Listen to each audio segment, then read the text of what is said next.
Seja todos a paz do Senhor. Aqui sou eu, a pastora Lorena, falando um pouco sobre o profeta Moisés. O profeta Moisés foi um profeta que vai denunciar, né, o grande mal de Israel, né, o pecado de Israel. Israel, ele estava em um tempo de sincretismo, né? Ou seja, ele estava titubeando em duas religiões, em dois deuses. Ele fazia culto, né, em Gilgal, Betel e Beceba, e fazia adoração a Deus também. E qual é o problema disso? O problema começou lá, né, em Salomão, quando Salomão ele casa com várias mulheres. E aí ele começa, né, a colocar uns altares de Aserá, altares de Baal, altares, e ele permite, né, dentro dessa multicultura, né, de esposas estrangeiras, ele satisfaz o desejo daquelas mulheres. O reinado é dividido em dois.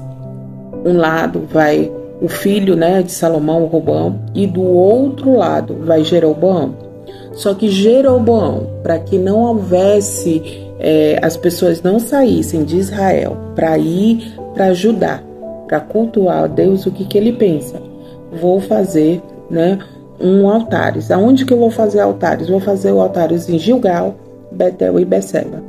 Só que esses altares ele vai fazer lá em Êxito, vai fazer um bezerro de ouro. E aí ele vai incentivar as pessoas a adorarem esse bezerro de ouro. Então, Israel, nessa separação, Judá vai para um lado e Israel vai para o outro. Israel, ele começa, né, uma degradação, como posso dizer, de caráter, de moral, um distanciamento de Deus. E com isso começam as injustiças sociais. Então, além do sincretismo, começam as injustiças sociais. E Israel nesse tempo, o que acontece com Israel nesse tempo? Israel, ele estava vivendo uma prosperidade intensa, imensa, né? E essa prosperidade me lembra um pouquinho, né, a Asaf, que Asaf, ele faz o Salmo 73 e ele fala, né, da indignação dele, né, dos ímpios prosperando. Era exatamente o que estava acontecendo aqui.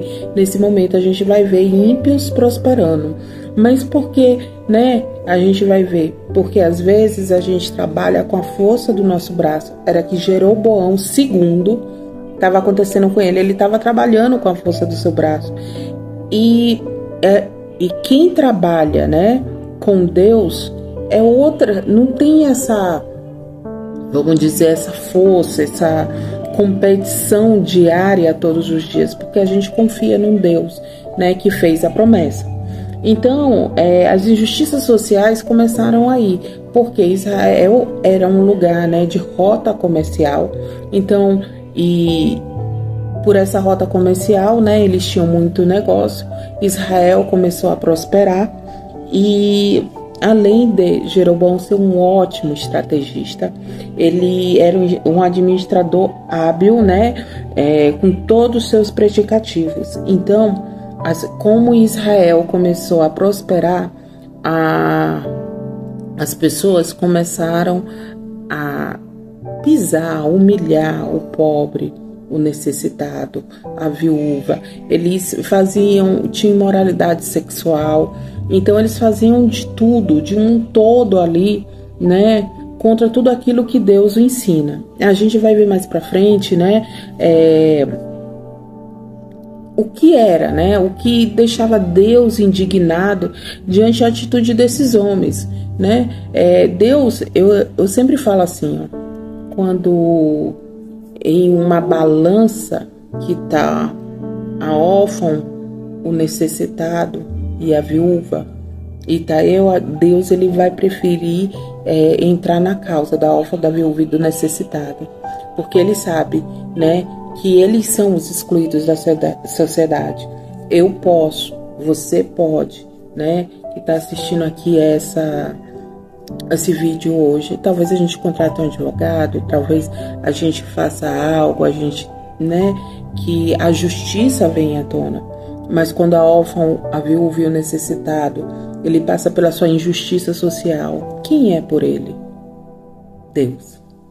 Deus é advogado dos advogados, é juiz dos juízes, é aquele que se põe na frente, né? Aquele que faz aquilo que ninguém pode fazer. E nesse período de grande prosperidade de Israel, as nações, né, eram politicamente, economicamente, militarmente prósperas.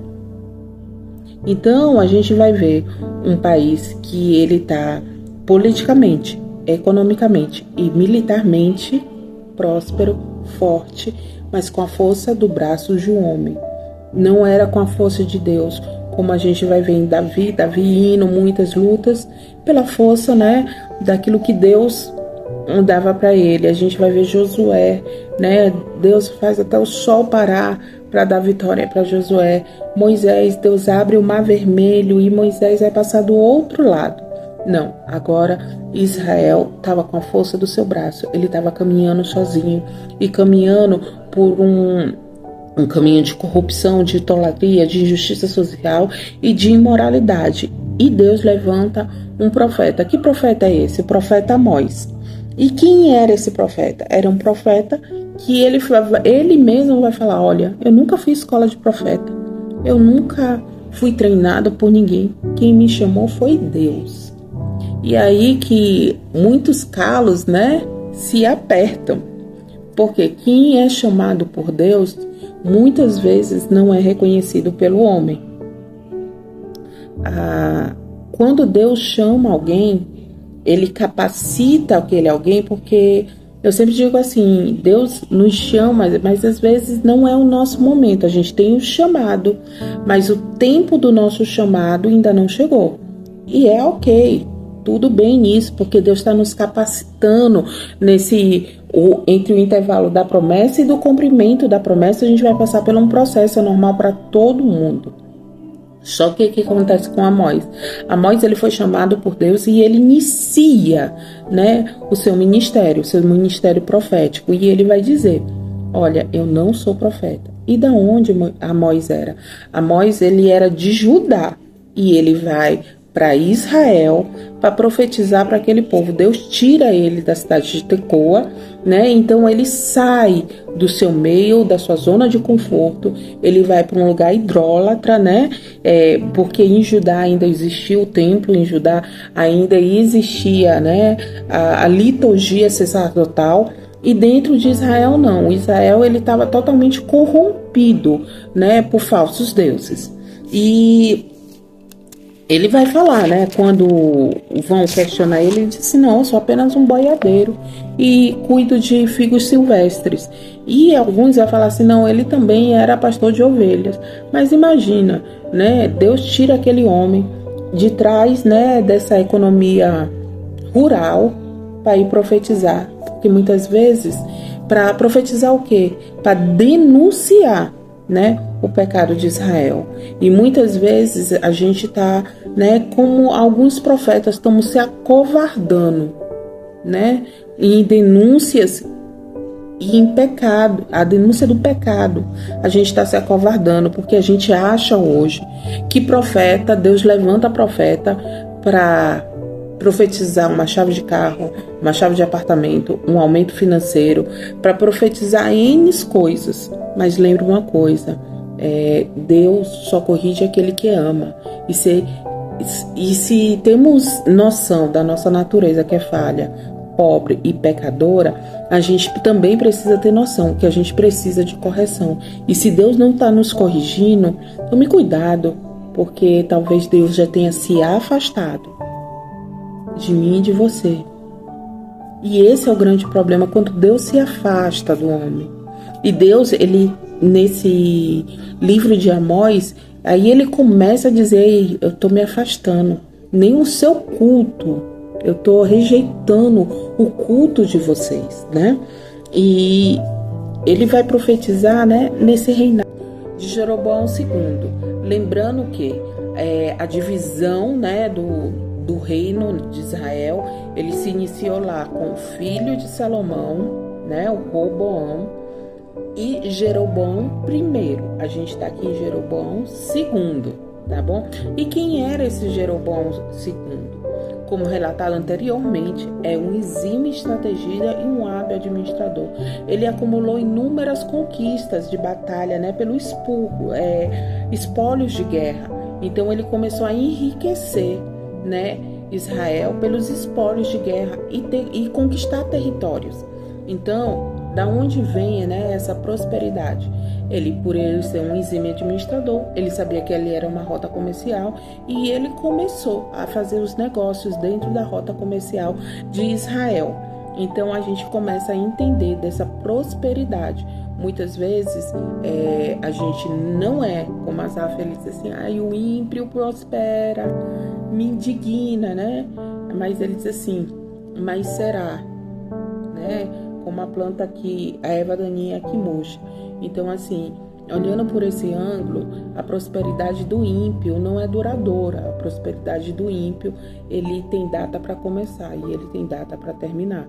Era o que estava acontecendo com Israel.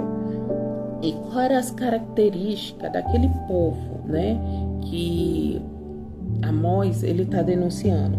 Israel, ele começa a ter muitas vitórias de guerra nesse momento da história. O povo vivia numa degradação moral, apesar de toda a sua prosperidade. Viviam, né, num secretismo religioso e no contra as leis de Deus, né? E a gente vai ver lá que eles vendiam o resto do trigo. E a gente vai ver lá em Ruth, né? Ruth, ela entra, né, no terreno, né, de Boaz para pegar espiga. Qual eram as espigas? As espigas que caíam, né? E era lícito ela pegar aquelas espigas que caíam, né? Era normal pela lei de Moisés, né? Aquilo que sobra, ele teria que doar, né? Não era vendido. E aí o que ele faz? Ele doa aquele resto daquele trigo, um farelo, né, do trigo, que muitas vezes está misturado com terra, com areia. Ele vai doar ele não vai doar, ele vai vender aquilo. E o trigo, ele começa a vender com a balança que é uma balança que está errada, está errônea. Então, uma balança que é mais para cima, mais a favor dele. Então, a gente vai ver também juízes, né, sendo pagos para ser injustos, para ele julgar a favor, né, do Senhor. A gente vai ver o servo, né, o necessitado deixando a sua sandália e sua roupa de penhor. E só que Moisés, na lei de Moisés, fala que se o necessitado deixa sua sandália e sua roupa de penhor, à noite, né, será devolvida para que ele não tenha frio, e de manhã será devolvida para o seu senhor. Então, para o penhor, né? Então, assim, a gente está vendo que as leis, elas não estão se encaixando, né?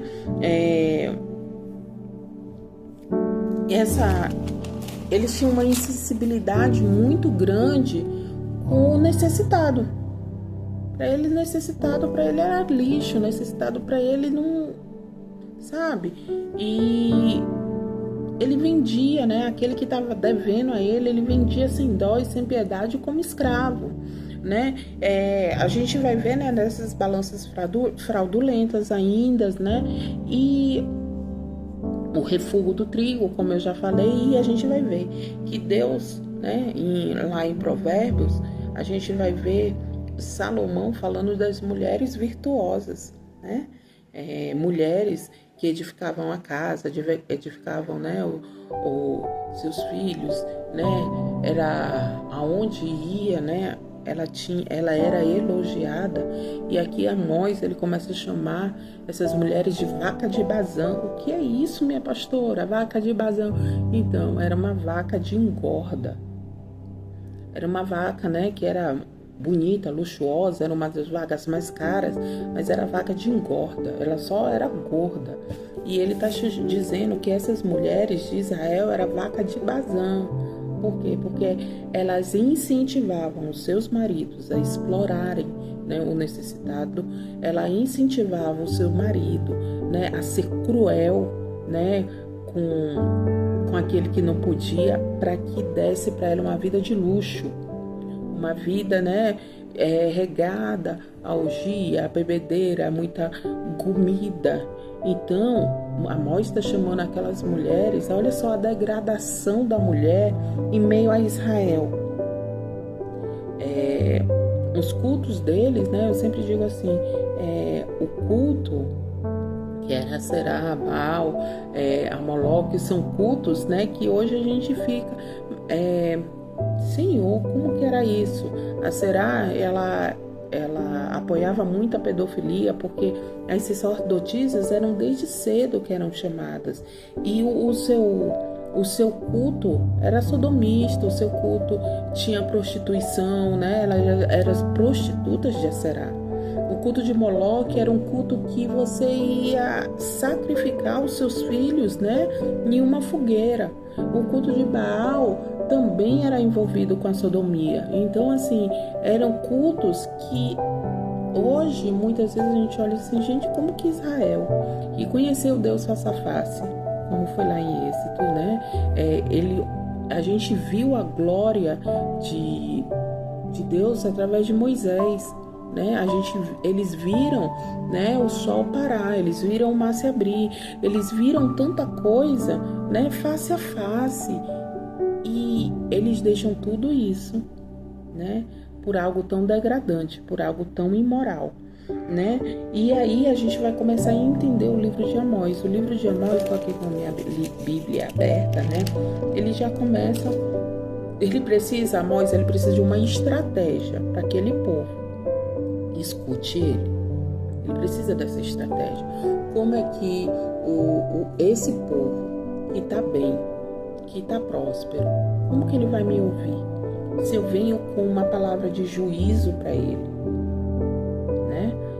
Então, Amós tem aquela armadilha de Amós, é algo que vai funilando. E as pessoas não percebem, né?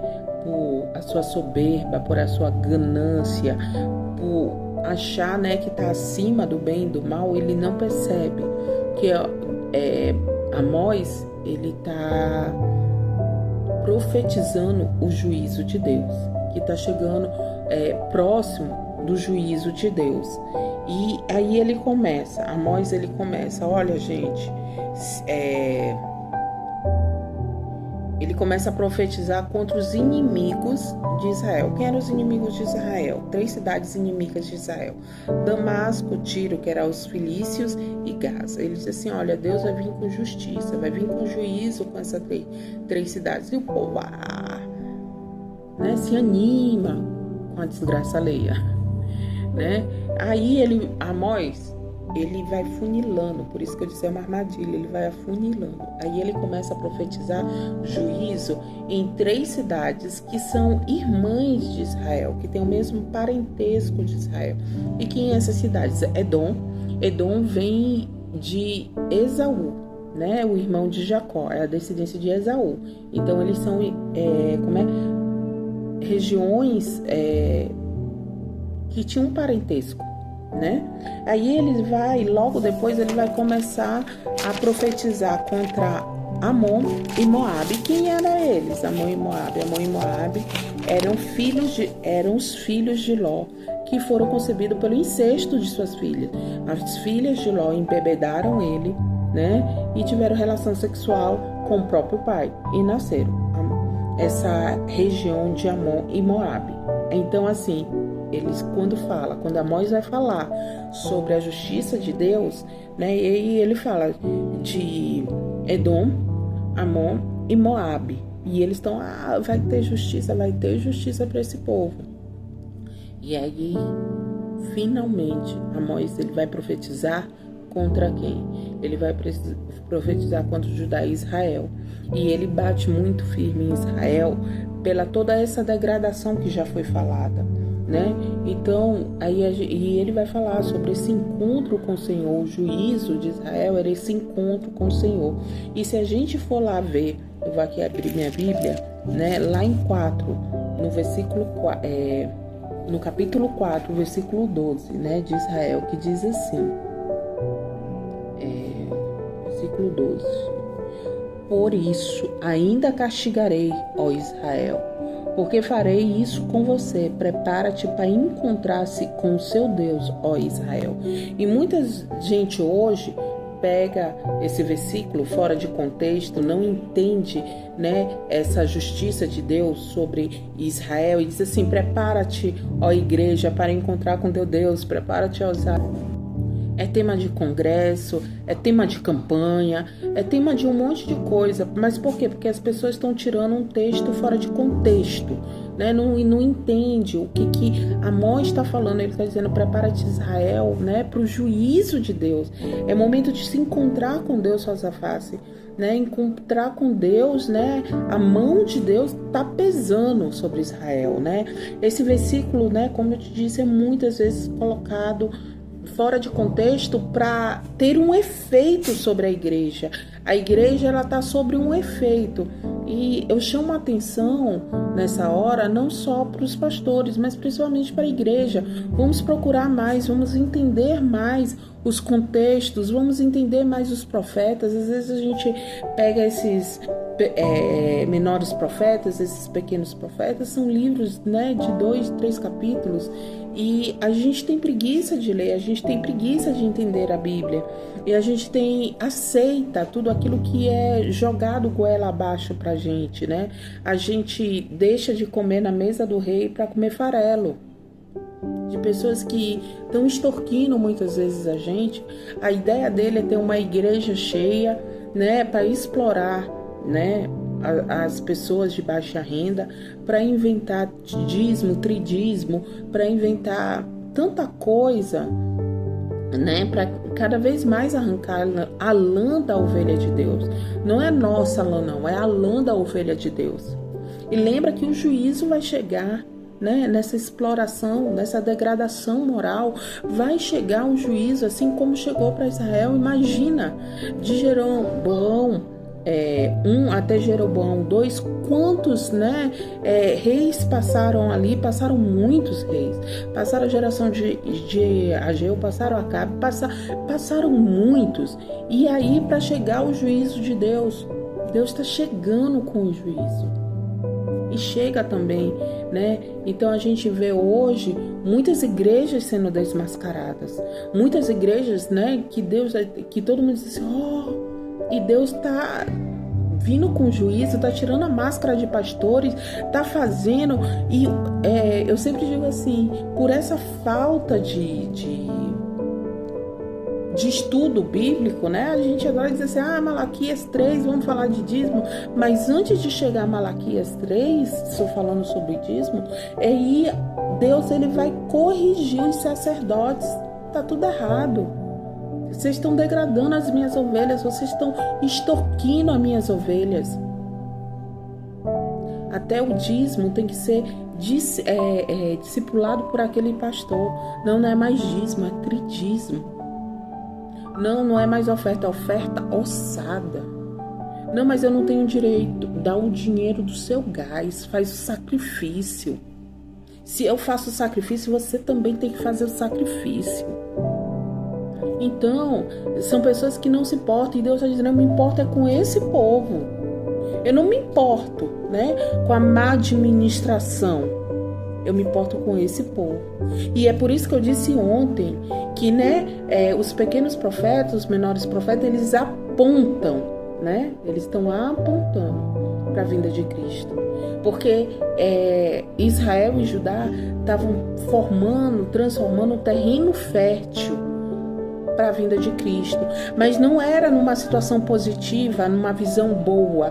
Era uma visão que a gente vai trazer, uma degradação que precisava, né, que Cristo descesse, para ele ir, né, a favor do pequeno. Você pode ver que Jesus, ele vem para o leproso, ele vem para a prostituta, ele vem para as mulheres que são excluídas da sociedade, ele vem para o cobrador de imposto, ele vem para tudo aquilo que está excluído. São poucas as vezes que a gente vê, né, Jesus, ele indo no templo para fazer um milagre. Ele vai poucas vezes, tá ali na Bíblia. Não é que ele não vai, por favor, ele vai, Mas são poucas as vezes que a gente vê um milagre dele. Mas a gente vê inúmeras vezes, né? Deus no caminho, ele vai ensinar e algo vai acontecer. Algo extraordinário vai acontecer junto com aquele povo, dentro daquele ambiente que muitas vezes era no caminho mesmo, era dentro de uma casa, era num lugar que era excluído, como aonde estavam, né, os leprosos. Então era no meio de Samaria, né, essa cidade que a gente está vendo aqui a degradação dela. Então era ali que Jesus estava. Era ali para isso que Jesus veio. Então, como eu sempre falo, há um apontamento, né, dos pequenos profetas, dos menores profetas para Jesus, né? Ele vai falar, Moisés vai falar isso assim: ei, mesmo com água vocês terão sede. E a gente vai ver Jesus na Samaria, em Israel, ele falando que ele é fonte de água, né, para uma mulher samaritana. Então, assim, sempre há um apontamento, há algo, né, que dentro da palavra de Deus, dentro, né, desses livros, né, que muitas vezes alguém olha, mas eles estão fazendo grandes denúncias. Eles estão fazendo denúncias que até hoje, nos dias atuais, né, precisam ser faladas, precisam ser ditas, precisam falar dessa declaração imoral que tem dentro né, dos cultos, precisam falar dessa injustiça social, né? A pessoa, ela só é convidada para a casa do pastor, do líder, se ela dizimar, se ela ofertar, se ela... E aí, não, a minha obrigação é dar uma cesta básica. Não, essa obrigação. Nós, como pastores, a gente tem sim que servir a mesa, né? Servir a mesa da viúva. E não só da viúva, mas do necessitado e do órfão, né? Abrange muita coisa quando a gente começa a entender da compaixão de Deus, daquilo que Deus tem para cada um de nós.